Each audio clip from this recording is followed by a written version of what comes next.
Mi nombre es Aixa, estoy a cargo de Extensión y voy a darle la palabra a nuestro rector, el licenciado Daniel Gallardo, para que pueda darles la bienvenida. Hola, buenas tardes a todos y todas.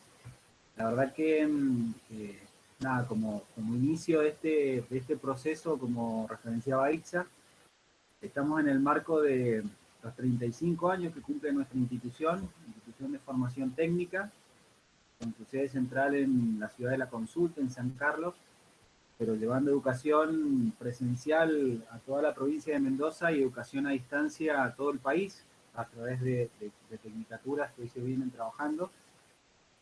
Siempre hemos sido un instituto de formación técnica muy ligado al mundo del trabajo, y en esta política que ha llevado la institución adelante en estos 35 años, siempre ha sido acercar a los estudiantes, a nuestros estudiantes, la educación y acercarla de la mejor forma que entendemos que es acercando a los profesionales que están trabajando en el ámbito laboral en lo que hacen y que puedan transmitir esa experiencia.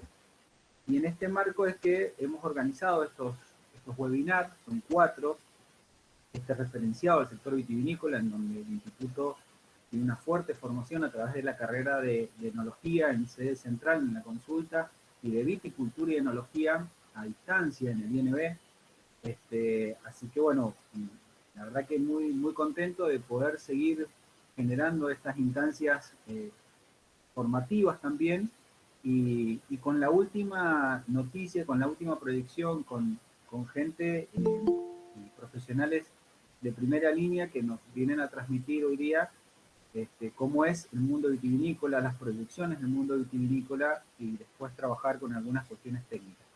Así que yo agradezco muchísimo la participación de todos, agradezco puntualmente la participación del contador Martín Hinojosa, digo, por la representación como presidente del INB, que no solo hoy participa en esta charla, sino nos apoya de forma permanente al instituto para que podamos seguir trabajando y formando jóvenes. Agradecer a nuestro profe, Santiago Matorga, que por ahí lo veía recién, que va a estar en la segunda parte, excelente profesional y excelente docente también. Así que, bueno, nada, como siempre decimos en estas instancias, poder aprovechar, sacarle jugo, escuchar.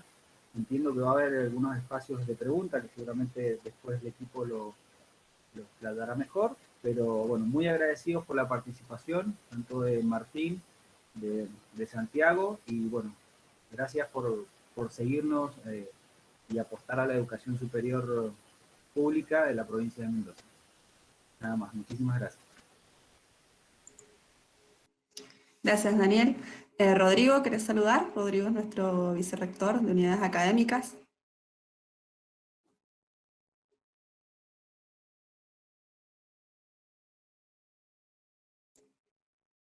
Hola, buenas tardes, ¿ahí me escuchan?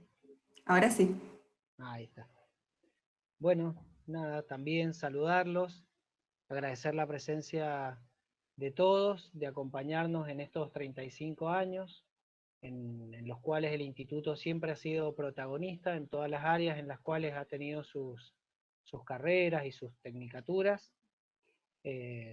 Decimos que ser protagonista es asumir el mando de la propia historia y darle para adelante. Creo que ese es el sentido, ser pioneros en aquello que emprendemos y tratar de no ser primeros, sino ser únicos en lo que hacemos en relación a la formación técnica superior. Creo que eso es lo que ha generado que el instituto, como decía Daniel al principio, esté con una territorialidad en toda la provincia de Mendoza, con 10 sedes presenciales, contando la Casa Central, y las sedes de educación a distancia, que abarca casi todo el país. Entonces, para una institución chiquita que nació en la Consulta San Carlos, pensarse hoy con esa dimensión, la verdad que define que las políticas que siempre ha llevado adelante han tenido que ver con el compromiso, con la tarea y ser protagonistas en lo que hacemos. No podríamos tener esta dimensión, este tamaño, este crecimiento si no lo hubiéramos hecho de manera sostenida. Así que bueno, nada, agradecer a Martín, que siempre nos acompaña, y particularmente en la sede del INB, donde estamos con la carrera de viticultura, y a Santiago, que nos viene acompañando hace un tiempito más como profesor, que den el puntapié inicial a estas webinars que enmarcan este festejo, este aniversario por los 35 años. Así que bueno, bienvenidos a todos y todas, y espero que sea también un motivo para asumir los desafíos que nos van a plantear los profesionales para seguir siendo protagonistas. Gracias. Bueno, damos inicio entonces. Este webinar lo hemos dividido en dos bloques. El primero, la temática que vamos a abordar, en realidad que va a abordar Martín, está relacionado con las perspectivas de la vitivinicultura argentina.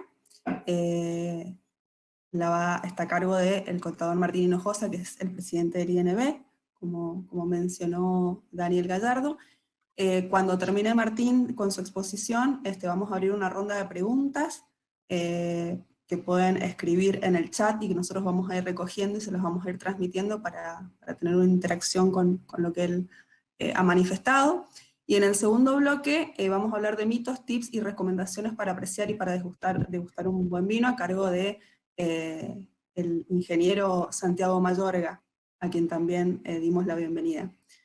Así que me gustaría primero agradecer también nuevamente a Martín, presidente del INB. El año pasado también inauguró el ciclo de charlas y de webinars que hicimos, así que siempre ha sido muy atento para con el instituto y para poder, como decía Daniel, traernos lo último en el sector. Les hablo un poquito de Martín antes de darle la palabra.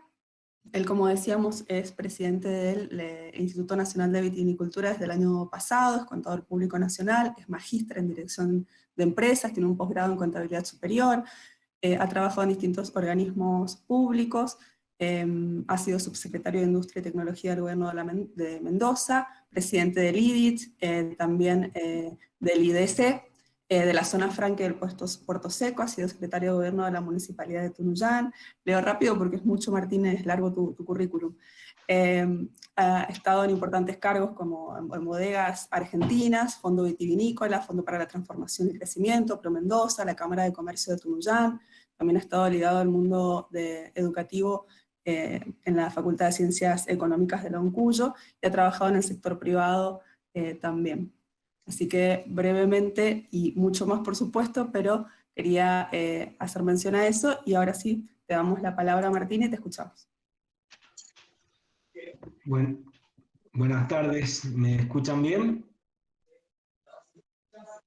Bueno, muchas gracias por la invitación a Aixa, Rodrigo, Santiago, que va a seguir después de mí, y por supuesto a Daniel, que es un amigo y un perseverante en el tema educativo, siempre está pechando por el instituto, insistiendo para formar estudiantes en lo que me toca a mí, en lo que me respecta a mí, que es el sector vitivinícola, así que siempre hemos trabajado mucho juntos, y bueno, lo vamos a seguir haciendo, así que bueno, cada uno de su rol ahora,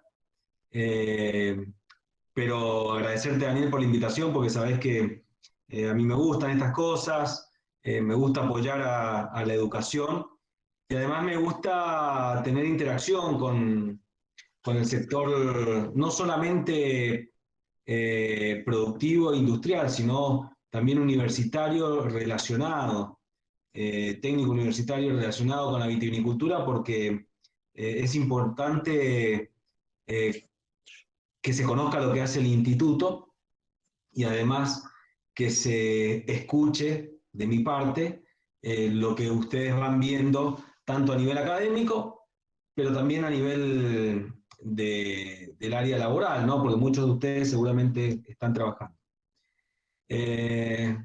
Bueno, yo voy a empezar. Yo he traído una presentación que creo que hay que compartirla.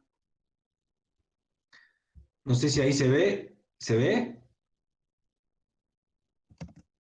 ¿No? No, pero demora un ratito. A ver. Avísenme si se está viendo ahí, si no tengo que hacer otra cosa. ¿Se ve? No, no se ve, no. No se ve nada. A ver, denme un segundo.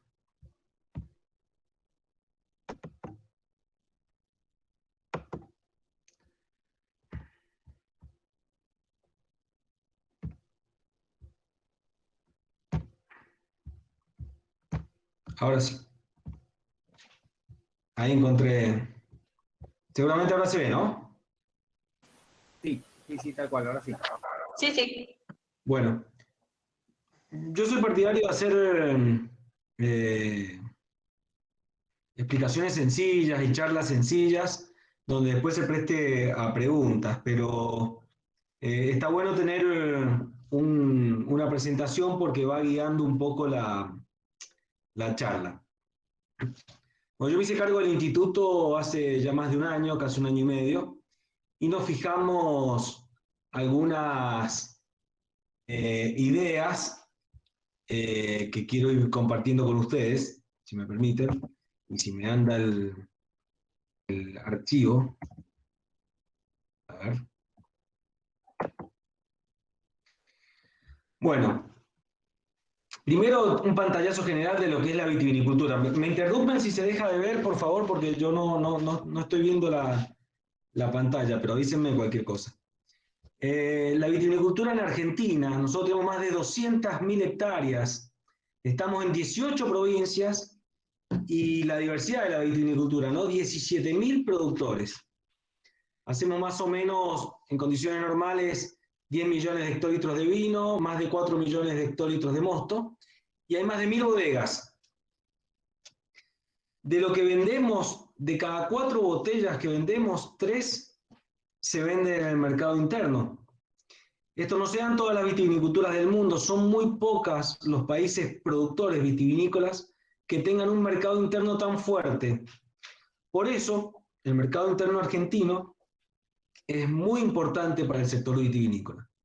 Si bien hay que exportar y es sumamente importante exportar, nosotros tenemos ventajas respecto a otros países vitivinícolas que necesitan ubicar casi toda su producción en el exterior porque no tienen desarrollado el mercado interno. Esto es sin duda una fortaleza de Argentina en la vitivinicultura.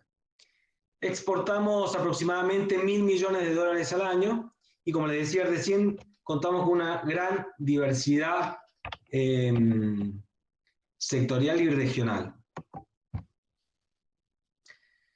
La vitivinicultura, a diferencia de otras actividades, ¿sí?, tiene una corporación que le ha permitido trabajar con el sector público. Y esto no es menor.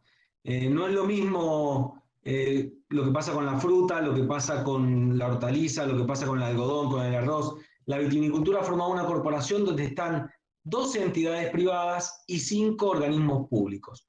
Uno de los organismos públicos es el Instituto Nacional de Vitivinicultura, formando parte de esta corporación donde están casi todas las entidades más importantes de la Argentina en lo que hace al sector vitivinícola.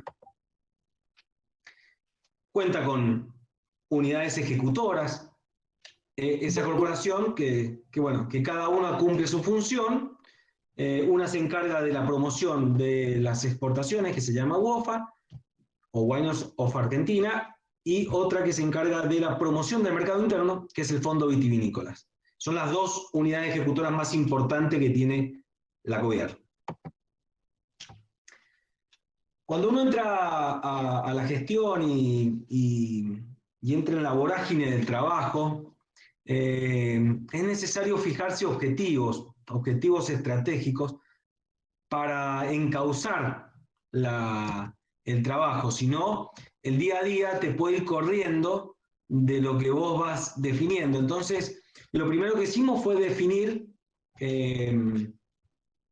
los 4 objetivos que nosotros nos hemos fijado en la gestión. El número 1, y no por orden de importancia, es el rol protagónico del INB. Un rol protagónico de presencia en las decisiones vitivinícolas de la Argentina. El objetivo número 2 es la comercialización. Para mí es sumamente importante y me animo a decir central, la comercialización en vitivinicultura. El tercer objetivo es el diálogo con el sector, lo que estamos haciendo hoy. Lo que estamos haciendo hoy forma parte de uno de mis objetivos, que es vincularme con los distintos referentes del sector vitivinícola. Y cuando hablo de referentes, no solamente hablo de productores y bodegueros, hablo del sector académico, hablo del sector turístico, hablo del sector comercial. De todos esos sectores hay que nutrirse y hay que tener contacto permanente, porque también te están marcando un poco por dónde va la cosa. Y el cuarto objetivo, implementar la tecnología para eficientizar el uso del agua.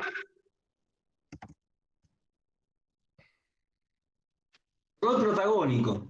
¿Por qué decimos que el instituto tiene que tener un rol protagónico? Porque en los últimos años había dejado de estar presente, por ejemplo, en la Mesa de Relaciones Internacionales de la Vitivinicultura. La implementamos nuevamente, donde juntamos a todos los actores, todos los exportadores de la Argentina, en una mesa para definir estrategias de comercialización. Hicimos una gran alianza estratégica con el INTA y con COVIAR para trabajar fuertemente en el Plan Estratégico Vitivinícola del año 2030. Es decir, el instituto no puede estar ajeno, el INB no puede estar ajeno a el desarrollo y el armado del Plan Estratégico Vitivinícola, porque el Instituto Nacional de Vitivinícola tiene toda la información del sector. Nosotros sabemos desde que la uva se cosecha hasta que se vende el vino, por dónde pasó, a qué bodega fue, en dónde se vendió, si se vendió en Argentina, si se vendió en el exterior, a qué precio se vendió, quién lo vendió. Y en la parte productiva lo mismo, dónde se produjo, qué tipo de uva es, a dónde se elaboró.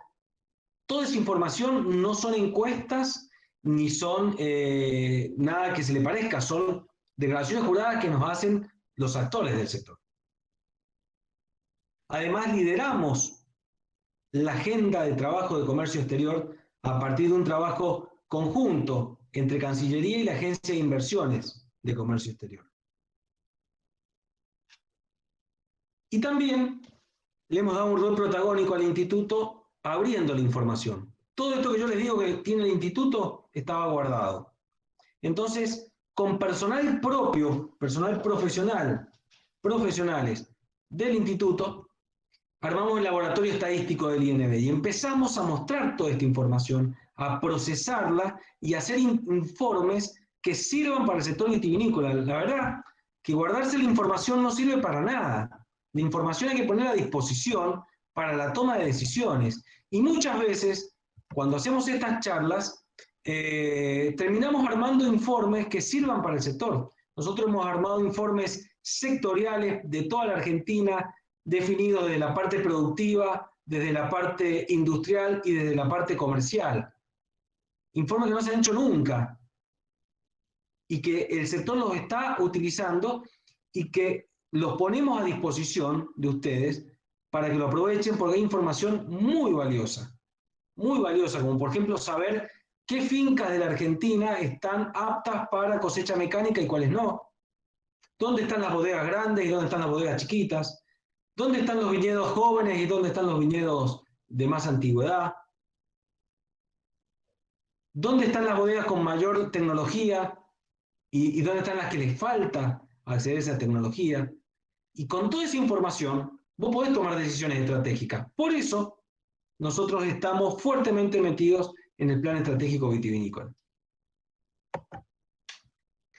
Bueno, rápidamente, al estar en todo lo que es el rol de asuntos internacionales, ocupamos una silla, volvimos a ocupar la silla en la OIB, que es la Organización Internacional del Vino y la Vid, en el Grupo Mundial del Comercio. En el Mercosur somos el representante de la Argentina en todos esos lugares en lo que respecta a vino. Y por supuesto, obviamente somos el sello que da calidad y prestigio a todas las operaciones de exportación. Es decir, cada vez que un vino tiene que entrar a un país, se le pide la documentación respaldatoria del instituto y a partir de ahí el vino es ingresado. Somos respetados, somos un organismo muy respetado a nivel mundial. El otro objetivo es el fomento de la comercialización. Nosotros queremos ser parte de la solución en el INB, queremos fomentar las ventas y la verdad que la comercialización es el gran regulador de stock vitivinícola. Y eso nos lo enseñó la pandemia. La verdad que durante la pandemia aumentó muchísimo el consumo de vinos, porque hubieron nuevos momentos de consumo, almorzábamos en casa, se generó que los jóvenes entraran al vino, y ese mayor consumo permitió que se equilibrara la vitivinicultura, es decir, que tuvieran los precios razonables, tanto el productor, el industrial, el consumidor, pero eso lo permitió la gran posibilidad de vender inteligentemente. Y mucho, por supuesto, y mucho. Nosotros marcamos un punto de partida en lo que hace la comercialización. Decimos que en los últimos 20 años hemos perdido 10 litros per cápita, pero de esos 10, 5 lo perdimos en los últimos 5 años, 6 años le diría, porque esto lo hice el año pasado. ¿Y cuáles son los motivos de esas pérdidas en el consumo de vinos? Uno, que yo siempre digo que a mí me molesta cuando dicen yo no tomo vino porque no sé tomar vino. La verdad es que siempre digo lo mismo, para saber tomar vino hay que tener un buen destapador. Después el resto viene solo. El resto uno va complejizándose en el consumo a medida que va creciendo o consumiendo otro tipo de vino, pero no hay que ser experto para tomar vino. Y esa necesidad de simplificar el vino va a hacer que se sumen más consumidores al vino. El otro punto es que perdimos momentos de consumo entre otras bebidas. Si yo les decía a los que tienen un poco más de años, ¿no? Que hace 10 años atrás, si te preguntaban que alguien se iba a comer un asado con un agua saborizada, y la verdad que la mayoría me iba a decir que no, imposible, asado con agua saborizada, medio difícil.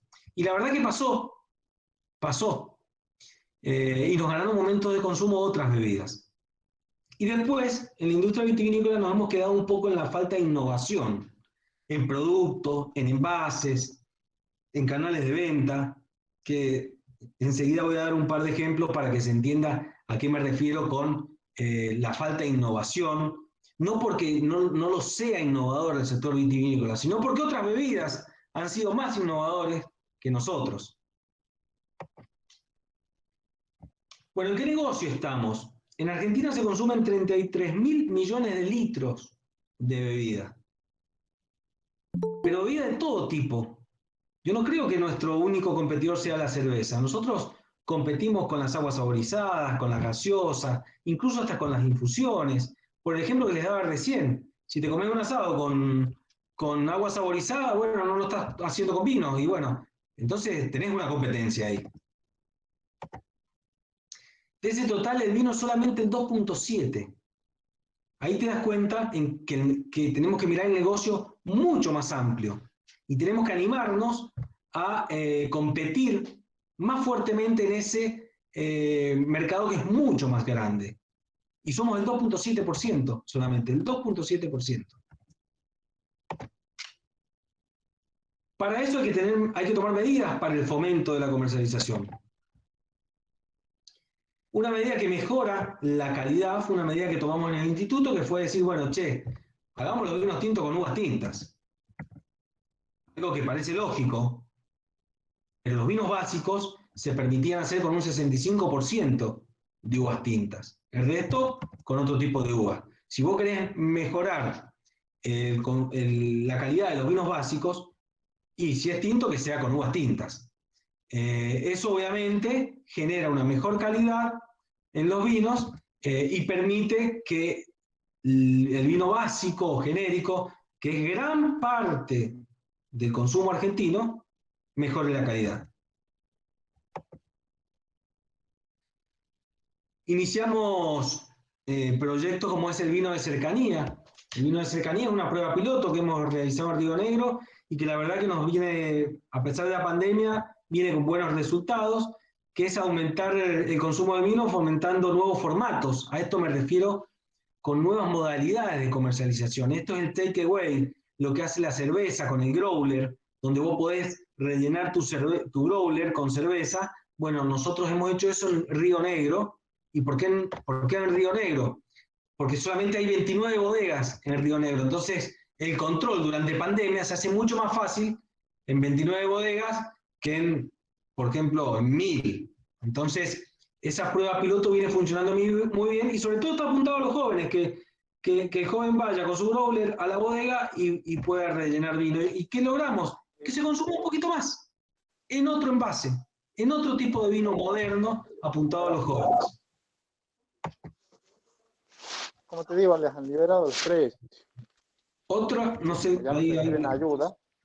me parece que se metió alguien que tiene el micrófono.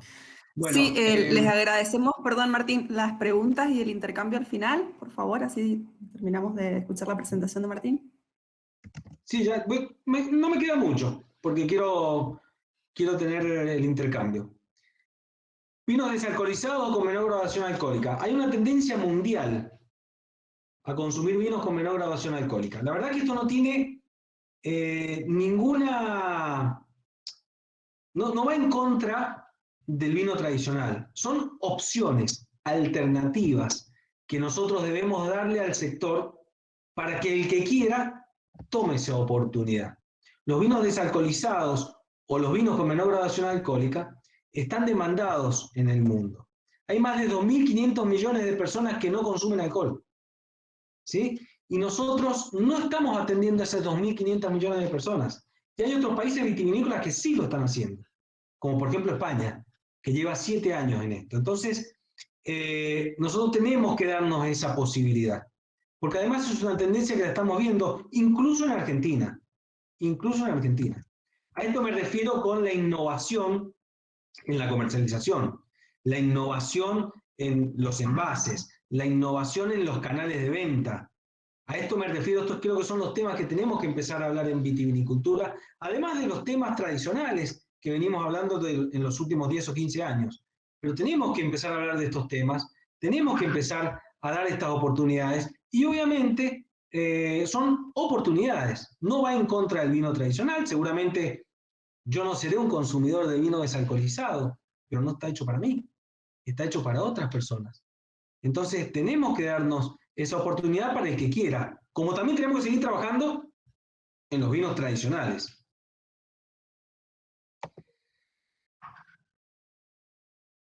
Y después medidas que ayuden a vender más, que ayuden a exportar más. En los últimos, te diría, entre 10 y 15 años se viene pidiendo a los gobiernos nacionales que bajen las retenciones al sector vitivinícola. Y este año, después de más de 10 años de insistencia, se bajaron las retenciones vitivinícolas para la exportación.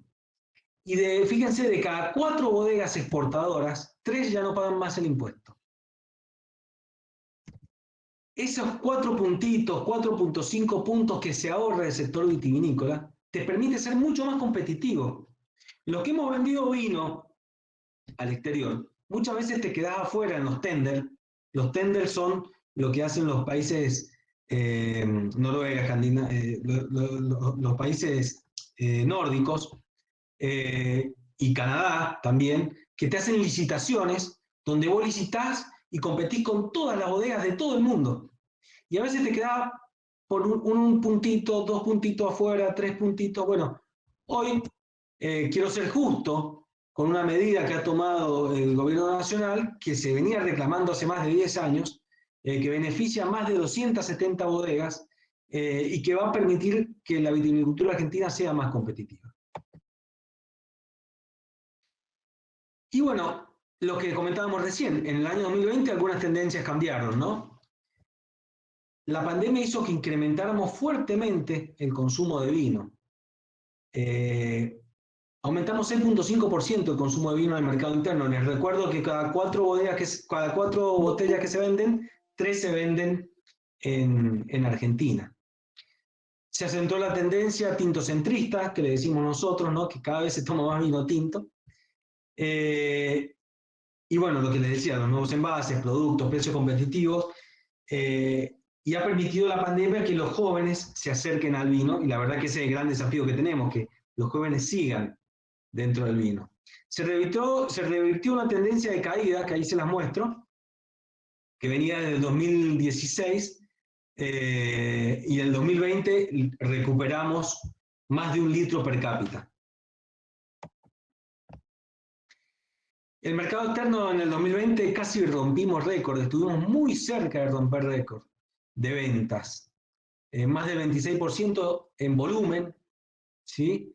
La verdad que fue un muy buen año, nos ayudó algo que a veces nosotros criticamos, ¿no? Que son las barreras pararancelarias. En este caso, Estados Unidos le puso barreras pararancelarias a los países europeos y nos permitió a nosotros como Argentina meternos en Estados Unidos fuertemente. Y después somos el primer exportador de mosto, y el gran competidor de mosto argentino es el jugo de manzana chino. Y con esto de la pandemia, todo lo que venía de China tenía resistencia en varios países. Eso también nos vino bien y pudimos vender el mosto argentino reemplazando el jugo de manzana chino. Bueno, ahí hay otros datos que no me gusta leer las diapositivas, después les dejo las diapositivas, pero sí, hay datos también relevantes para, como por ejemplo el volumen más alto de los últimos 12 años. Yo creo, y con esto termino, que tenemos que empezar a pensar en festejar grandes cosechas. La verdad es que en los últimos años nos hemos puesto contentos cuando hay una gran helada, porque va a valer la uva, o el productor le va a ir bien. La verdad es que yo no puedo entender que pensemos de esa manera, de que nos pongamos contentos porque hubo tremenda helada y va a haber poca uva, y bueno, el que le quedó uva la va a vender bien, y el que tiene vino lo va a vender bien. La verdad es que nosotros tenemos que tratar de festejar grandes cosechas. Es una frase que suena bonito, que es difícil de lograr, pero la verdad es que la pandemia me terminó de convencer de que vendiendo más se pueden festejar grandes cosechas. Vendiendo más le puede ir a toda la cadena vitivinícola bien, no solamente a una parte. Le tiene que ir bien al productor, le tiene que ir bien al trabajador y le tiene que ir bien al comercializador. Y en esto es sumamente importante, y ya termino, el recurso humano. Es sumamente importante lo que aportan institutos como el de ustedes a la vitivinicultura, porque siempre se hace más fácil plantear innovación, tecnología, desarrollo con gente fresca, con gente con ganas, con gente que está estudiada, que conoce, que le gusta el sector, que viene, muchos venimos del sector, yo soy alguien que viene del sector. Y la verdad que contar con recurso humano calificado, como muchos de ustedes, que prontamente se van a recibir, o algunos ya son recibidos, al sector lo beneficia, y sobre todo a los que estamos en cargos importantes dentro de la vitivinicultura los necesitamos. Así que los felicito por el hecho de elegir una carrera que esté relacionada con la vitivinicultura. Cuenten con el instituto para todo lo que sea necesario. Utilícennos, háganos todos los aportes que quieran. Y bueno, simplemente agradecer la posibilidad de contarles esto. Espero que no los haya aburrido. Y estoy dispuesto a conversar con ustedes las dudas que tengan o o aportes que me quieran hacer. Muchas gracias. Muchas gracias, Martín. Acá hemos invitado a los participantes a que hagan preguntas a través del chat y la primera pregunta te hace referencia a cómo ves el nuevo escenario vitivinícola que recupera Entre Ríos como provincia productora, y te contamos que hay, de paso, muchos participantes que son de distintas provincias del país. Mirá, puntualmente de Entre Ríos han desarrollado un IG. Entre Ríos ha hecho la IG Entre Ríos, lo cual es innovador, está bueno que lo hagan, y es una provincia más que se suma a la vitivinicultura. Creo que la cepa es muy noble, se da en todos lados, y el sector se pone contento cuando se van sumando más provincias al desarrollo vitivinícola. Quería destacar esto de Entre Ríos, ¿no? Que ha desarrollado su IG, y justamente mañana tengo que dar una charla respecto al IG de Entre Ríos.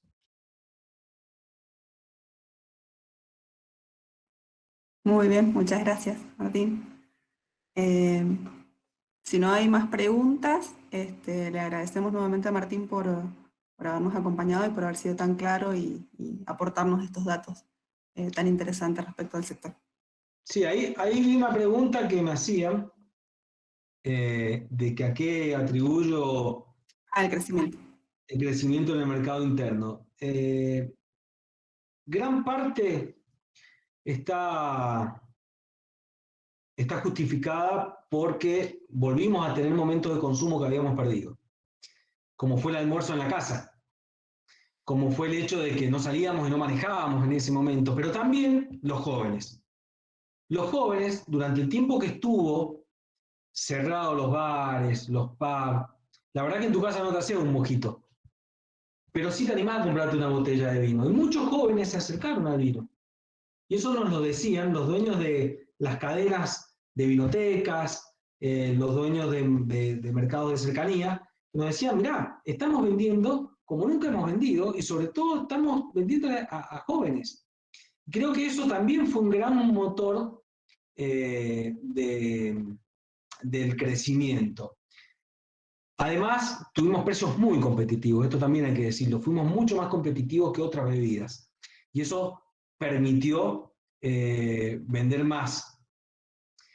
Ustedes saben que el vino en el restaurante es mucho más caro que en una vinoteca o en un negocio de cercanía. Al estar cerrados los restaurantes, el que tenía 500 pesos, en vez de comprar una sola botella en el restaurante, compraba 2 en la vinoteca. Bueno, eso también influyó el canal donde comprábamos vino. No sé si con eso queda más o menos claro, Dani, que vos me estabas preguntando.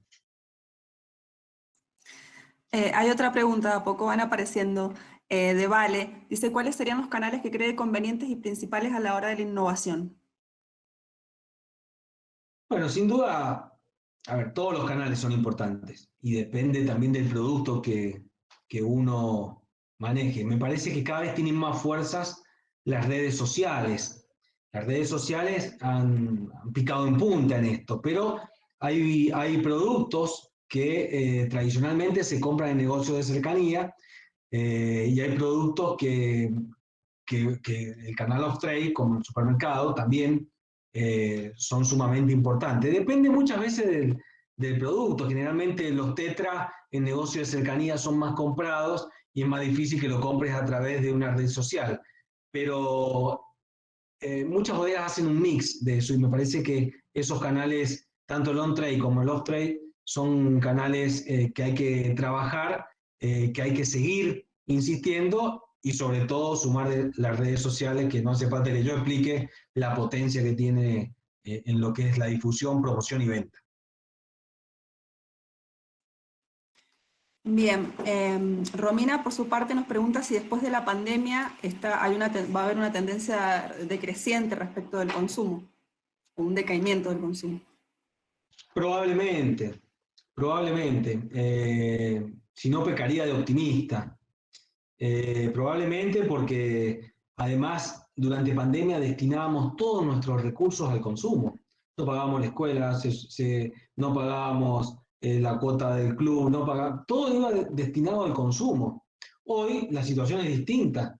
Hoy volvimos a pagar la cuota del gimnasio, la cuota de la escuela, el gas, la luz, un montón de cosas que habían quedado congeladas en algún momento y destinábamos todo a consumo. Y el vino es un producto de consumo, entonces es normal, como le ha pasado a todos los productos o bebidas, que hayan caído un poco en el consumo. Esperemos que sea un año que esté mejor que el 2019, entre medio, entre el 2020 y el 2019. Por ahora venimos por ese camino. Bien. También nos preguntan sobre la tendencia de la reducción en el alcohol. Es una tendencia, como les decía recién, que se viene observando no solo en Argentina, sino en el mundo, a consumir bebidas con menor graduación alcohólica, que no va en contra del vino tradicional, incluso hasta vinos desalcoholizados. Lo hablábamos recién, es una tendencia mundial que la vitivinicultura tiene que tener la oportunidad de participar y atender a un negocio de más de 2.500 millones de personas que consumen bebidas sin alcohol. Y esto lo vamos a hacer desde el instituto, estamos trabajando en eso, tenemos los pasos avanzados y bueno, además, no solamente el instituto, la industria nos tiene que acompañar, que ya nos está acompañando, por supuesto. Dos preguntas más, Martín. Preguntan, haciendo referencia a los datos abiertos, que cuándo crees que pueden estar disponibles las estadísticas sobre las ventas de vino online, por un lado, y por otro lado, ¿cómo ves el mercado de los espumantes actualmente? Bueno, la información, por ejemplo, lo que es exportación, nosotros, si es mayo, la exportación, el segundo día hábil de junio, las estamos publicando en la página web del instituto, ahí las pueden encontrar. Lo que es mercado interno, lo publicamos el 20 o 21 días del mes siguiente. Ustedes me dirán por qué esa diferencia entre mercado interno y mercado externo, porque el mercado externo lo manejamos online. Y el mercado interno aún es por declaración jurada que nos hacen las bodegas y tenemos que procesarlas. Y tienen 15 días para enviar la declaración jurada con 5 días más adicionales. Muchos se toman los 5 días más adicionales, a pesar de la multa, se toman los 5 días más adicionales y a nosotros la recibimos el día 20. El día 21 la estamos publicando. Pero estamos trabajando en una posibilidad, que ahí tiene que intervenir también AFIP, para tenerlo online, igual que las exportaciones. Y la otra pregunta era yo me olvidé. Los vinos espumantes.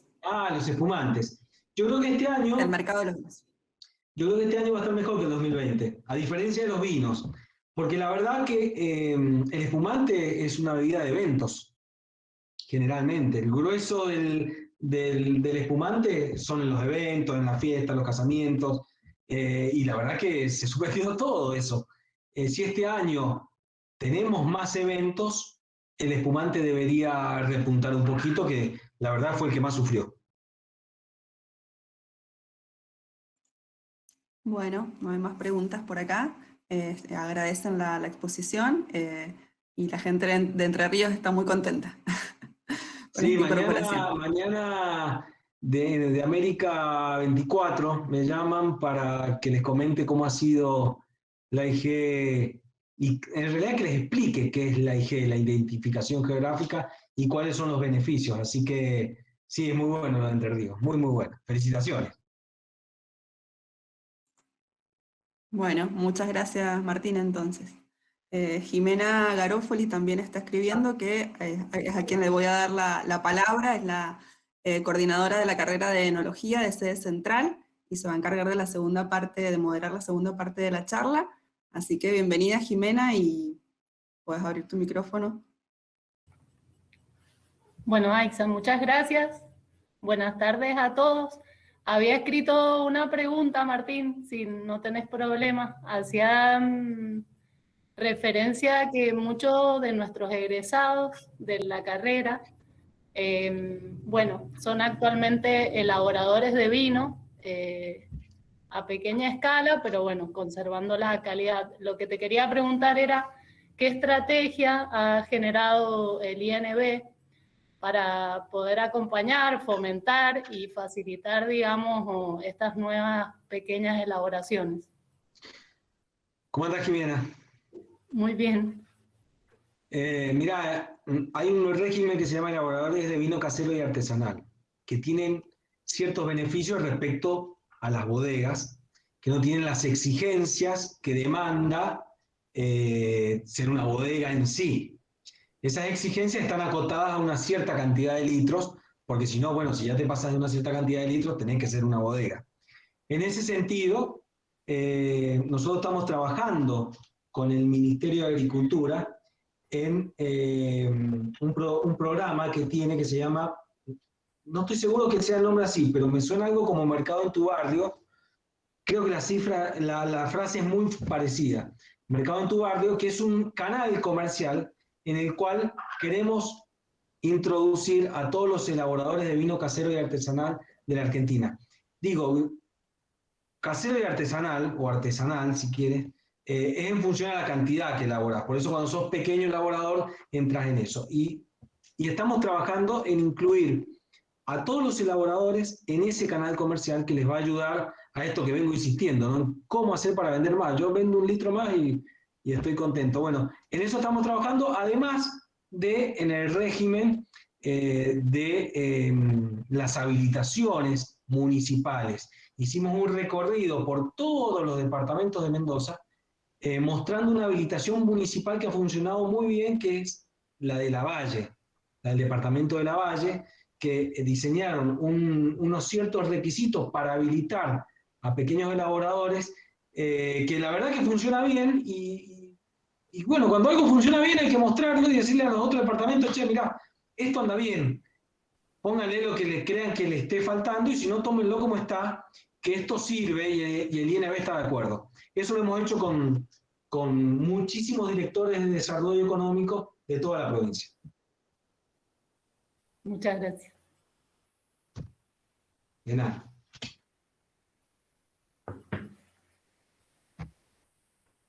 Bueno, si no hay más preguntas, entonces le damos la bienvenida a Santiago. Buenas tardes, Santiago.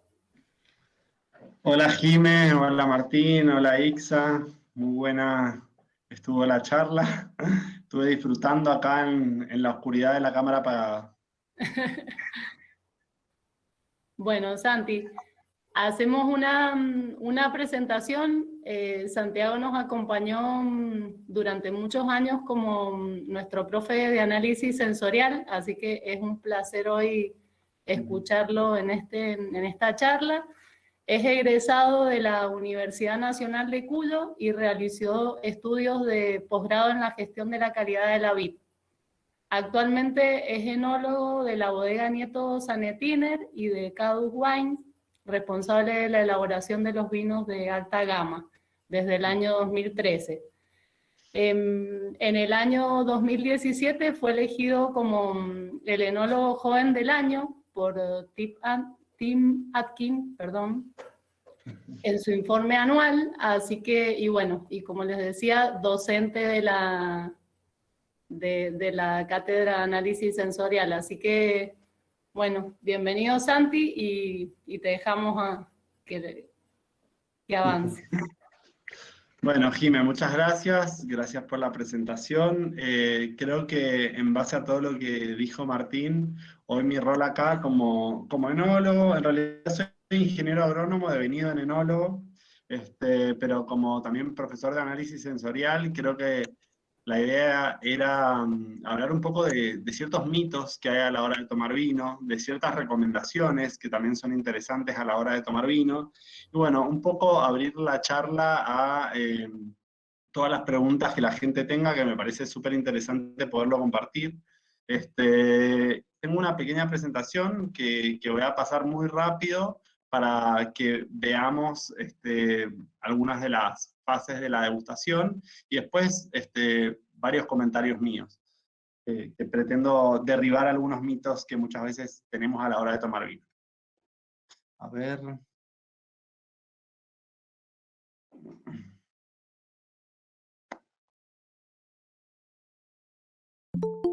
Estoy tratando de... Ujú. Mientras lucho contra la tecnología, porque nunca uso esta plataforma, vamos a ver cómo era que se hacía.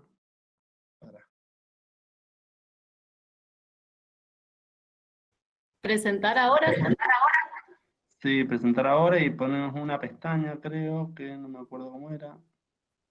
Una ventana. Ahí estamos. Ahí está. Bueno, se va a demorar un ratito en empezarse a ver. ¿Ahí lo pueden ver? Sí.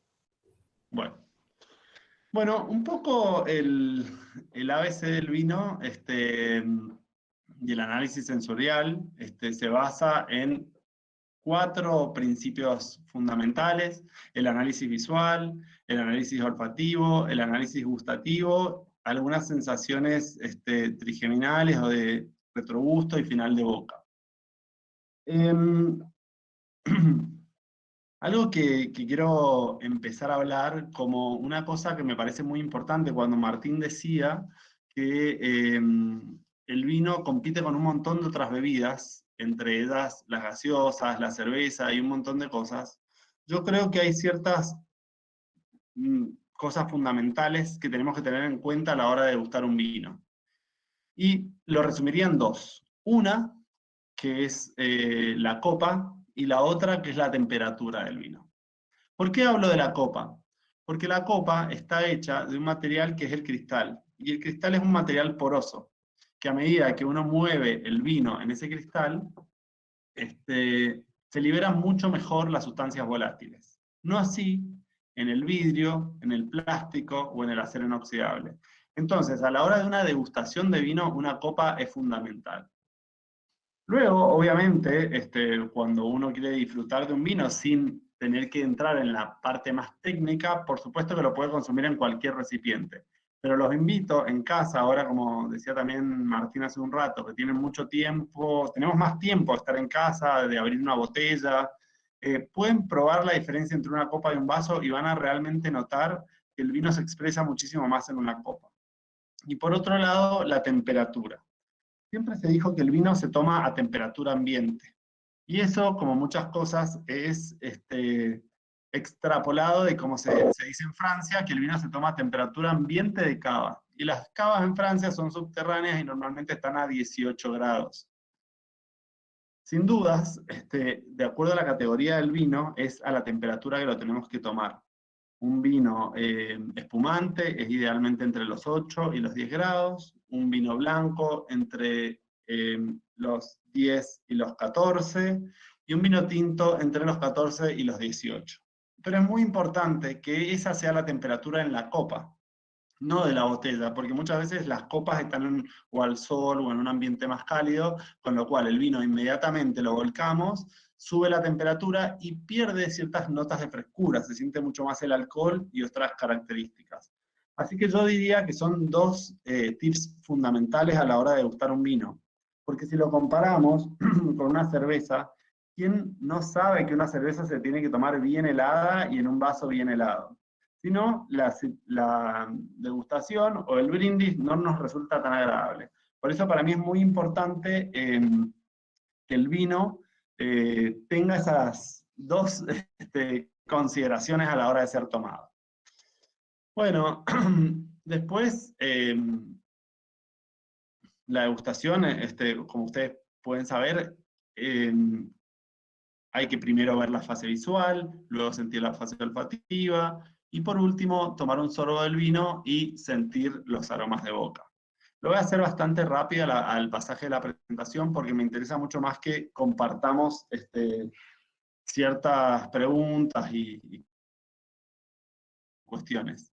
Bueno, algo que es súper interesante también en la parte visual es ver el color del vino. El color del vino nos habla de muchas cosas. Nos habla del añejamiento. Un vino joven es más violeta, un vino más viejo tiene notas más bordeaux o más rubí.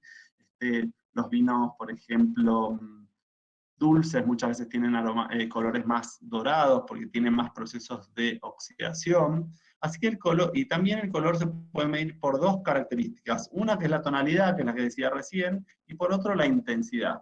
Normalmente, de acuerdo a las regiones donde se cultiva, de acuerdo a los rendimientos, de acuerdo a los trabajos en los que se hacen en el viñedo, podemos tener distintas intensidades de color.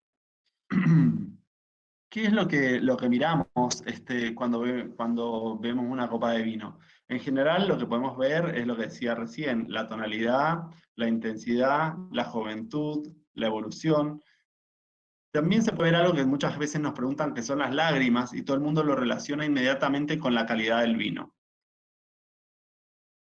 Las lágrimas, en realidad, son... un segundo. Ahí está. Las lágrimas, en realidad, son una indicación del porcentaje de alcohol o de glicerina que tiene el vino que se produjo durante la fermentación, y normalmente mientras más alcohol y mayor cantidad de glicerina tenga el vino, tiene mayores lágrimas. No es un indicador de calidad 100%, porque eso tiene que estar armonizado en el vino. Si tiene demasiado alcohol no es tan bueno, con lo cual las lágrimas son súper interesantes, pero para mí no es un parámetro fundamental en la calidad del vino. Después, otras cosas que tenemos que ver es la limpidez, si tiene precipitados, si está turbio, si está limpio. Eso es lo importante a la hora de ver el vino. Otra cosa que es muy importante cuando vamos a degustar un vino, o incluso cuando lo vamos a tomar en una copa, es no pasarnos del ecuador, de la mitad de la copa. ¿Por qué? Porque si nos pasamos de ese nivel de llenado, no queda espacio en la copa para que el vino libere sus aromas volátiles. Entonces no se perciben tanto los aromas. Bueno, acá en el vino blanco también se puede ver, cuando es joven, cuando está evolucionado. De acuerdo a los varietales tenemos distintas tonalidades. Por ejemplo, un Sauvignon Blanc tiene tonos mucho más como el de la izquierda, más acerados y más claritos. Un paso por barrica y un tiempo de añejamiento seguramente va a ir más al medio, y un vino dulce probablemente vaya más como las últimas copas. Acá también lo pueden ver en el vino tinto, como tenemos una copa con más colores violáceos, y a medida que va pasando el tiempo, el vino tiende hacia el color ladrillo. En Argentina, algo que quiero decir acá que me parece interesante, no estamos muy acostumbrados a tomar vinos viejos o añejos. En otros lugares del mundo se acostumbra muchísimo a tomar vinos con mucho tiempo de guarda. Yo, la verdad que en este punto, no sé si un vino joven o un vino viejo es mejor que otro. Yo pienso que existen gustos. Hay gente que le gusta el vino joven y hay gente que le gusta el vino con su tiempo de guarda, y sobre gustos claramente no hay nada escrito. Obviamente que para poder degustar un vino que ha tenido una evolución en la botella, hay que cambiar el chip cuando nosotros vamos a degustar, porque normalmente en un vino buscamos fruta, buscamos frescura, buscamos expresión, y en un vino viejo aparecen otras complejidades como algunas notas balsámicas, algunas notas licorosas. Es muy, muy interesante. Bueno, son cosas que hablé hace un rato, el color, el matiz, la limpidez, el brillo. Hoy la idea no es hacer una clase de análisis sensorial, pero ir comentando ciertas cosas a la hora de ir degustando un vino. Cuando nosotros vamos a hacer el análisis olfativo del vino, cosas que son muy interesantes, que nos pregunta muchísima gente, obviamente que no ustedes, porque son todos gente que está relacionada al mundo del vino, o que estudia enología, o que están afines a la industria, pero creo que como equipo, estas personas que estamos hoy, somos los comunicadores del vino. Y mucha gente nos pregunta en el vino, ¿por qué tiene ese aroma tal cosa? ¿Hicimos alguna infusión? Y no. Martín no me va a dejar mentir que el vino es solamente jugo de uva fermentado. Y lo único que podemos aportar en el proceso es la maderización de roble. Con lo cual, los aromas vienen de esas tres clasificaciones que tenemos, que son los aromas primarios, que vienen de la variedad, los secundarios, que son los liberados durante la fermentación alcohólica, y los terciarios, que tienen que ver con la crianza o con la guarda. Bueno, acá estamos. Algo que me parece importante relacionar a la charla de recién es que hablábamos de las indicaciones geográficas. Creo que en el viejo mundo más que nada se habla de lugares en vez de varietales. En el nuevo mundo se habla mucho más de varietales y nosotros estamos en una combinación de ambas cosas. Hablamos de, somos nuevo mundo, pero hablamos de varietales en lugares. Entonces esto es algo que se está desarrollando muchísimo, lo que hablaban recién de la IG de Entre Ríos. Bueno, hay un montón de IG desarrolladas en Mendoza, que tienen un estudio súper interesante y profundo de sus condiciones de suelo, de sus condiciones de clima, y de un montón de otras situaciones que realmente afectan aromáticamente a los varietales. Un Malbec en distintos lugares se expresa con distintas condiciones y con distintos aromas. Y eso es muy interesante, el desarrollo de las IG. Y ahí, por ejemplo, puedo decir que algunos Malbecs de algunas zonas altas tienen un aroma muy característico que se llama tiol, que es un aroma como a pomelo, ¿sí? Por otro lado, hay Malbecs que tienen aromas en Luján a violetas, que tiene que ver con un compuesto que se llama beta-ionona. O sea que realmente hay un montón de cuestiones químicas que tienen que ver con las condiciones de maduración que se expresan en estos aromas primarios del vino. Y esto se relaciona mucho a la CIG. Creo que algo que me gustaría por ahí también comentar acá es, estamos hablando mucho del terroir últimamente, y el terroir se relaciona mucho al suelo, pero no es únicamente el suelo lo importante a la hora de hablar de terroir. El terroir es una combinación de 3 factores. Primero, un factor que sería el material genético de las plantas, o sea, el clon, la selección masal, o todas esas partes de cómo esa uva se expresa, porque no es lo mismo un clon determinado en un Sauvignon Blanc que en otro, tienen distintos perfiles aromáticos. Después, el factor humano, o sea, cuánto regamos, cuándo cosechamos, cuánto tiempo maceramos en la bodega, cuánto tiempo guardamos en barrica, qué porcentaje de barricas, eso también tiene que ver con el terroir. Y por último, toda la parte que siempre hablamos de suelo, de clima, de altitud, de iluminación, de pendiente. Es súper interesante el concepto del terroir en todos estos aromas. Los aromas secundarios, que eran los que yo les comentaba, que son durante la fermentación alcohólica y durante la fermentación maloláctica, que se producen determinados aromas que normalmente no lo tiene la uva sin haber fermentado. Y por último, los aromas terciarios, que son los de la crianza, que tienen que ver con algunas notitas de oxidación, de reducción, el porcentaje de la madera, madera nueva, madera vieja. Y bueno, como vemos, el mundo del vino es un mundo hiper complejo.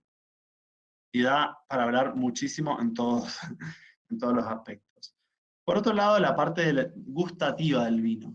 La parte gustativa, que hablamos de 4 sabores básicos, que serían el sabor dulce, el sabor ácido, el sabor amargo y el sabor salado. Principalmente en el vino tenemos en cuenta el sabor dulce, el ácido y el amargo. Y están en distintos lugares de la lengua. Acá lo pueden ver, que la parte de atrás de la lengua se siente el sabor amargo, en el lateral se siente el ácido, en el lateral arriba, en el lateral más abajo el salado, y en la punta de la lengua se siente el dulce. Por eso van a sentir muchas veces que el vino, dicen que tiene una entrada dulce, claro, porque es el primer sabor que se siente cuando uno toma un sorbito de vino. Bueno, ¿a qué se deben cada uno de estos sabores? El dulce obviamente que tiene que ver por el azúcar, pero muchos vinos son secos y tienen sensación de dulzor, porque el alcohol y el glicerol, que son compuestos que tiene el vino, dan sensación de dulzura. El ácido, que tiene que ver a partir de los ácidos propios de la uva, como el tartárico, el cítrico, el málico, el láctico. El salado, que tiene que ver muchas veces con dónde ese vino, dónde esa uva fue criada, que tiene sales minerales y tiene algunos sabores medio salados. Muchas veces en las zonas costeras existe un salado muy interesante en los vinos, pero es uno de los menos presentes. Y el amargo, que tiene que ver mucho con los compuestos fenólicos o los taninos. Bueno, y otras sensaciones trigeminales, como decía acá en la presentación, pero yo siempre le hablo que son sensaciones más táctiles que se producen en la boca, que son la pungencia o la astringencia, que tiene que ver con los taninos, la frescura que se siente por la acidez, y el calor que tiene que ver con el alcohol. Bueno, yo creo que ahí estamos. Dejar de compartir. Ahí no sé si me vuelven a ver, ¿sí? Bueno, quería hacer como un repaso un poquito rápido por la parte de por las fases de la degustación. Espero que no se hayan aburrido, pero me parece que es interesante ver al vino en todos los aspectos que uno lo puede analizar. Pero, dicho todo esto, me parece a mí que como consumidores tenemos que no tenerle miedo al vino. Yo siento que los enólogos, y me incluyo por supuesto, le hemos puesto al vino un traje de etiqueta, y el traje de etiqueta muchas veces se usa para las fiestas. Y el vino creo que es una bebida cotidiana, ¿no? Donde tomar un vino no tenemos por qué saber. Tenemos los que lo hacemos, por supuesto, pero el consumidor y la gente que le gusta degustar un buen vino, tiene que saber si le gusta o no saber si es el tanino de tal lado, o sea, hay mucho para aprender, pero creo que el momento de disfrutar el vino no solamente tiene que ser desde la parte técnica, sino desde una parte más hedónica. ¿Me gusta o no me gusta? ¿Sí? Bueno, para seguir hablando un poco de los tips a la hora de degustar un vino, creo que es súper interesante saber que ahora, como decían en la pandemia, se ha incrementado el consumo del vino casi 1,5 puntos, creo que desde el año pasado ahora. Eso tiene que ver con los tiempos que nos tomamos para tomar un buen vino. También podemos abrir una botella de vino e irla tomando en la casa cotidianamente. El vino puede ser abierto en la heladera y durar 3 días con un tapón. Eso también es algo que muchas veces la gente me pregunta: ¿cuánto tiempo puedo conservar el vino una vez abierto? Yo recomiendo no más de 3 días, y sí o sí en la heladera. Eso es fundamental. Otra cosa que es súper buena del vino es que existen una gran diversidad. Si bien hablaban hace un rato, Martín decía que existe una tendencia hacia los tintos, yo creo que hoy se ha abierto muchísimo la paleta de los vinos. Desde los rosados, los blancos, los tintos livianos, los tintos más concentrados, espumantes, vinos dulces.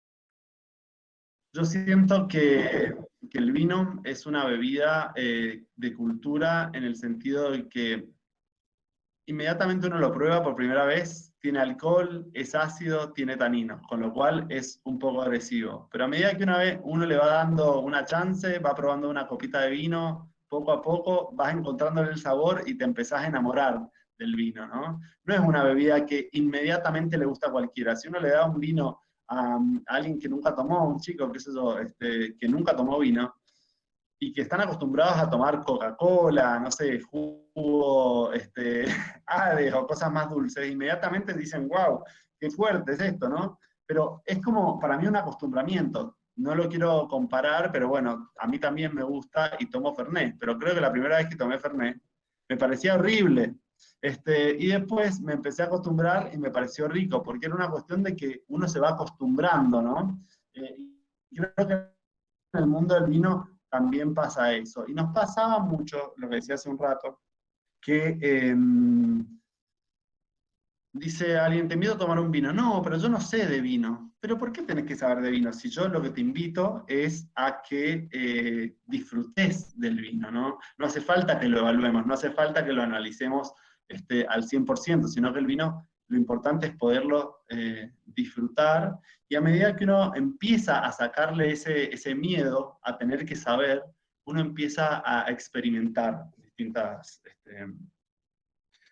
distintos sabores. Por otro lado, y creo que lo último que quiero decir hasta que vayamos discutiendo algunas preguntas, es que existen distintos estilos de vino.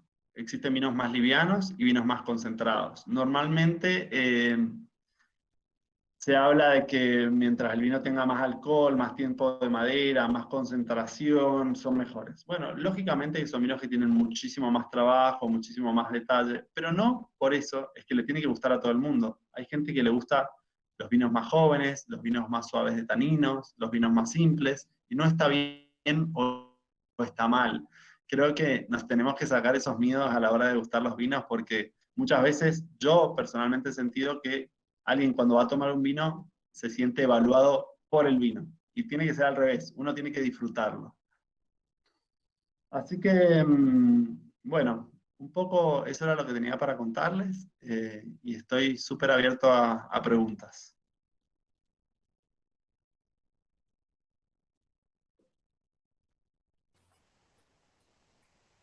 Bueno, muchas gracias, Santi. Siempre es un placer escucharte y si tienen algunas preguntas las colocan en el chat.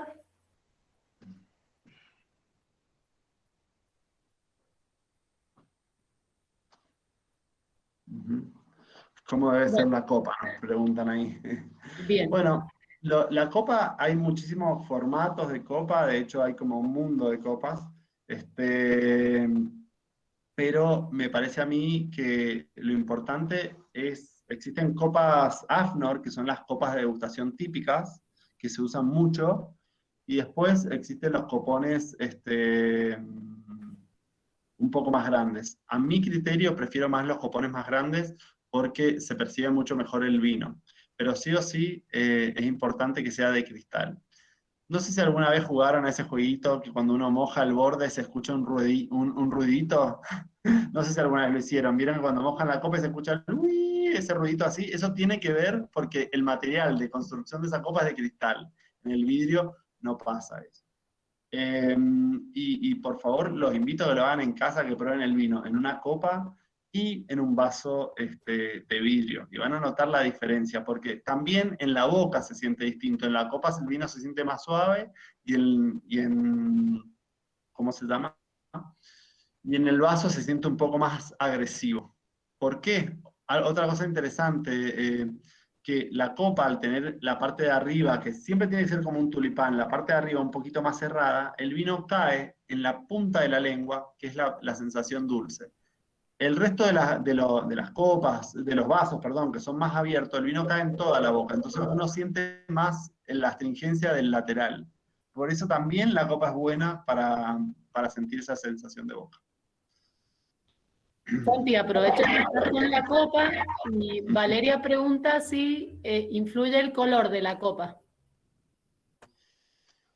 Bueno, no, la verdad que cuando uno quiere apreciar, el vino se tiene que analizar integralmente, ¿no? Desde la parte visual, la parte olfativa, la parte gustativa y el final de boca. Pero cuando uno quiere analizar, por ejemplo, solamente la parte aromática, se pueden usar esas copas negras. ¿Eso por qué se hace? Se hace, por ejemplo, para que vos te desligues de alguna variedad que, por ejemplo, es blanca, o alguna variedad tinta suave, y vos le sentís como aroma a vino blanco, pero como no le ves el color, no lo sabes. Entonces es como para incentivar el otro sentido, ¿no? Cuando uno bloquea un sentido, el otro se exacerba un poco. Pero idealmente, yo recomiendo la copa transparente, ¿no? En este caso, las negras o ese tipo de copas son para esas situaciones. Bien, Daniel pregunta, ¿cuánto tiempo antes de consumir se debe abrir la botella de vino? Muy buena esa pregunta. Mientras el vino sea más joven, normalmente tienden a tener un poquito más de reducción. ¿Qué significa la reducción? Cuando ustedes perciben un vino reducido es que se siente aromas como azufre, como algunas notas de ese estilo. Eso tiene que ver con la reducción que se produce en la botella. Entonces, un vino más joven es ideal abrirlo, no sé, una media hora antes de la degustación. Un vino más viejo, que en general ya ha tenido un pasaje por la botella, no sé, un vino de 10 años, idealmente servirlo en el momento que abro la botella. Pero si, por ejemplo, ¿qué pasa? Son dos para tomar un vino, ¿no? Y quiero irlo probando a ver cómo se va evolucionando, a medida que yo lo dejo airear, sirvo una copa, se va abriendo la botella y voy así. Pero si tengo una mesa llena de gente, ahí puedo utilizar el decanter, porque por ahí una botella se acaba en una sola ronda. Entonces utilizo el decanter unos 15 minutos, 20 minutos antes, el vino se abre y para todos está en la misma condición. Pero si yo lo quiero evaluar solo o con alguien, lo puedo ir probando a medida que se va abriendo en la botella. No sé si me siguieron.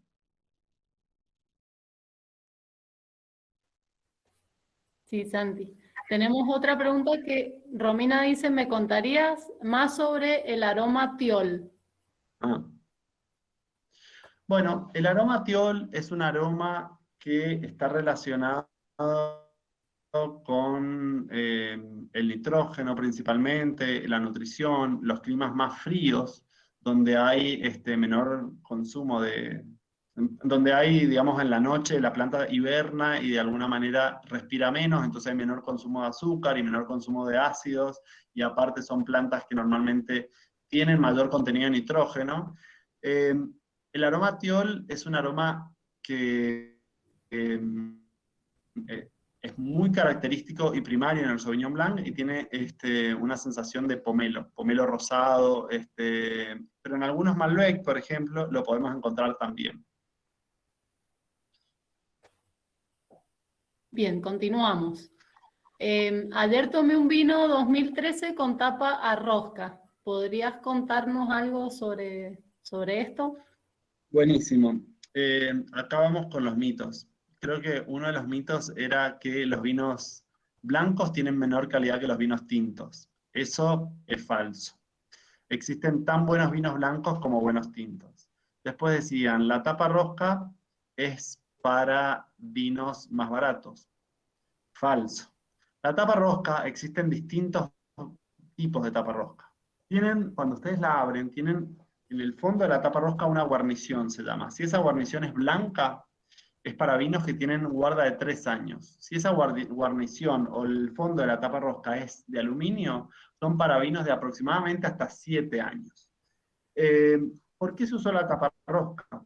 Porque la tapa rosca es, por un lado, conserva el vino mucho más reductivo, por eso para los vinos blancos es mucho mejor usar tapa rosca. Y segundo, tenemos seguridad de que no vamos a tener problemas de TCA. Que TCA es el aroma encorchado, el olor a corcho, que tiene que ver con una sensación de olor a humedad, olor a sótano y ese tipo de cosas. Entonces la tapa rosca es muy buena. También para algunos vinos tintos de determinado consumo, consumo más rápido, la tapa rosca es muy buena. De hecho, la tapa rosca nace de Australia, que siempre los australianos han sido súper vanguardistas en un montón de cosas, y la usaban en su Syrah y en Sauvignon Blancs y en algunos Pinot Noir de esa región. Con lo cual, la tapa rosca, te diría que hasta 7 años, 10 inclusive, no hay ningún problema. Bueno, Santi, Romina Sí. vuelve a preguntar sobre la copa y nos pregunta si las copas sin vástago que están de moda son recomendables o no. Ella hace alusión al calor que aporta la mano, No hay ningún problema mientras no la tenga mucho rato haciéndole calorcito, como un coñac, no hay ningún problema, son buenísimas. Hay muchas copas sin vástago que son bonitas, que son tipo un vaso copa, que tienen buenísima, son de cristal también, así que no habría ningún problema. El tema es que no se caliente mucho el vino al tocarlo, pero bueno, normalmente uno lo agarra, toma un traguito, lo vuelve a dejar, así que no habría problema ahí. Son iguales, lo importante es la forma y el material. Bien. Pablo te pregunta, ¿la fermentación maloláctica influye mejor en vinos jóvenes o en vinos de guarda? Ay, lo que tiene la biología es que nunca existe la respuesta correcta al 100%, con lo cual todo lo que yo pueda decir son interpretaciones un poco personales, ¿no? La fermentación maloláctica para mí es súper importante en los vinos tintos. ¿Por qué? En todos, jóvenes y de guarda. Porque el ácido málico es un ácido mucho más intenso que el ácido láctico. Y cuando se hace la fermentación maloláctica, se redondean los taninos. Los taninos, si el vino es muy ácido, son más presentes, con lo cual es bueno hacer la fermentación maloláctica. En general, yo les diría que en el 80% de los vinos tintos, y por ahí me quedo corto, se hace la fermentación maloláctica. En los vinos de guarda se hacen barricas, y hecha en barricas inclusive es mejor. En los vinos blancos, donde a mí me gusta mucho más la acidez, porque los hacen más frescos, más largos, muchas veces es bueno que no hagan la fermentación maloláctica y conservar ese ácido málico, que da aromas a manzana verde, que da como una sensación mucho más fresca en boca. Bien, gracias, Santi. Acá aparece otro mito, creo. Tengo un vino rosado 2009, no sé si lo podré tomar. Bueno, eso será, hay muchas preguntas para hacer en eso. Si lo tendrá al lado de la cocina, si cocina mucho al horno o no. Lo importante de un vino, Jiménez, es la temperatura a la que se conserva. Para conservar el vino tenemos que tener 3 condiciones importantes. Abrigo de la luz, temperaturas menores a 18 grados, y que el vino tenga una buena cantidad de acidez en los blancos y de anhídrido sulfuroso, o de tanino y también anhídrido sulfuroso en los tintos. Con lo cual, de acuerdo a esa combinación de factores, ese rosado puede estar muy bien. Mal no te va a hacer absolutamente, lo que puede pasar es que no esté rico, porque se haya oxidado de alguna manera, pero...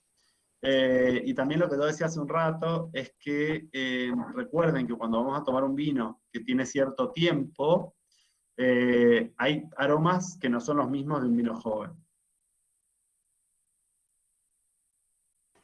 Bien.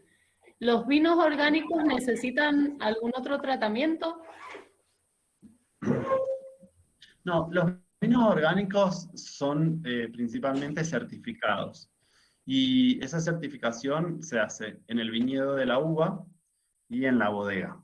Principalmente los vinos orgánicos lo que tienen son, de alguna manera, limitaciones en algunos productos que se pueden usar en el viñedo y limitaciones en cuanto a la dosis máxima de anhídrido sulfuroso en la bodega, que tienen que estar separados de los vinos tradicionales. No son un sinónimo de vinos de mejor calidad, el vino orgánico. Sí es un vino que es certificado de una determinada manera y que tienen un nicho muy importante y que en Argentina tienen una buena, tienen de alguna manera facilidad de hacerse porque no es un lugar donde llueve mucho, excepto el 2016 que llovió muchísimo, pero en general es un clima bastante seco y no tenemos que curar tanto, y se puede curar con cobre y azufre, que son permitidos por lo orgánico.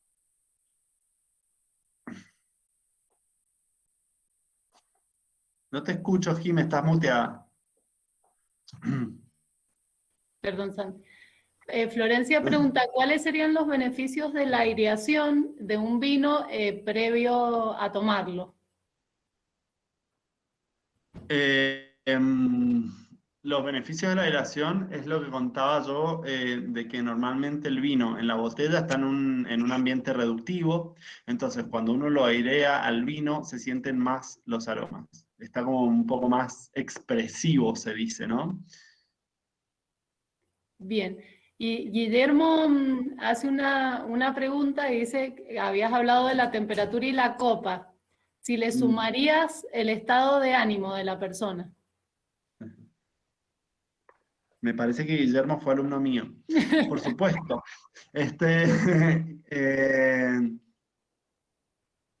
Eso ni siquiera creo que lo tengo que decir yo, es más de psicología que de enología esto. Pero creo que cuando estamos bien, todo nos gusta más. Cuando estamos mal, todo nos gusta menos. Personalmente, lo que yo les puedo compartir es una experiencia que cuando yo no estoy de súper buen ánimo, no hago cortes, porque no, no me gusta hacer cortes ese día, porque no me encuentro, digamos, en mi eje. Entonces encuentro todo mal. Bien. Bueno, leemos la última pregunta, así nos vamos despidiendo. Lucero, si una persona no tiene mucho conocimiento sobre vinos, ¿cómo puede darse cuenta que es de buena calidad? ¿Puede ser según su etiqueta? es muy buena la pregunta y es muy difícil de responder, porque hay etiquetas hermosas que tienen vinos hermosos, hay etiquetas feas que tienen vinos hermosos, hay etiquetas hermosas que tienen vinos feos, o sea, tiene que ver con, es algo muy complejo, y qué es rico o feo es muy subjetivo. Yo creo que en Argentina hoy todos los vinos que tenemos son de buena calidad. Realmente algo que ha pasado en este último tiempo y que por eso competimos en el mundo también, es que un vino de Argentina es un vino sinónimo de buena calidad. ¿Cuáles serían los defectos que tiene el vino? Porque, ¿qué pasaría? Hay como una barrera, ¿no? Un vino sin defectos y un vino con defectos. Un vino con defectos es un vino con problema de calidad. Un vino sin defectos, después empieza a entrar la percepción personal. ¿Qué te gusta a vos? Si te gusta más tanino, si te gusta menos tanino, si te gusta más concentración, menos concentración. Con lo cual, para saber si el vino es de calidad, hay que correr los defectos para un costado. ¿Y cuáles serían los defectos? Aroma corcho, que decíamos recién. Por ejemplo, un vino oxidado, que un vino oxidado es sentir como olor a licor en un vino joven, un vino que tiene como esa sensación de sobremaduro, de que hay algunas notas como ajerezadas, ¿no? Después, un vino que tenga acidez volátil muy alta, que eso quiere decir que tiene un aroma más parecido a un vinagre. Hay una levadura contaminante que se llama Brettanomyces, que da ciertos aromas parecidos al sudor de caballo o al establo. Hay, bueno, muchos defectos, con lo cual, si corremos esos defectos, después yo creo que los vinos son de calidad y hay que encontrar el que más nos guste a uno u a otro. Bien. Bueno, Santi, nuevamente muchas gracias por compartir con nosotros todos tus conocimientos. Hay muchísimas más preguntas, así que bueno, muchas gracias. Bueno, no, Jimé, gracias a vos, gracias a todos los que están ahí, y los que no han sido alumnos, que se anoten en el ISBU, y ahí resolvemos todas las respuestas. Bueno, muchas gracias a todos. Bueno, ahí Gracias. te han mandado muchos saluditos por el chat, Santi. Hay varios egresados. Bueno, gracias. Bueno, un placer.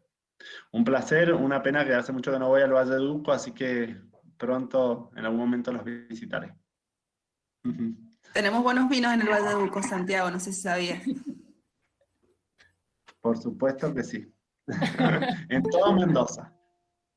Totalmente, totalmente. Bueno, un muchas saludo gracias. para todos. Chao, chao. Muchas gracias por acompañarnos. Daniel, no sé si querés cerrar, decir algunas palabras. Se ha mantenido la cantidad de personas que ha estado conectadas, así que evidentemente ha sido muy interesante la charla, las dos disertaciones, así que les agradecemos también por quedarse allí. Sabemos que en estos tiempos de pandemia estamos todo el tiempo conectados y por ahí es difícil, así que muchas gracias por haber permanecido y haber interactuado con nuestros expositores. ¿Daniel? Sí, no, lo mismo, nada, muchas gracias por haber estado, más de 1 hora y media, tuvimos casi 80 participantes solo acá en Meet y otros más a través de la transmisión en Face, así que bueno, gracias por haber participado. La semana que viene estaremos con la del área de salud, les llegará la invitación, si les interesa también pueden participar. Y yo ya tengo media hora para abrirme un vino y esperarlo, así que bueno, los dejo, muchas gracias. Estábamos todos calculando eso. Muchas gracias y bueno, los esperamos para cualquier otra propuesta.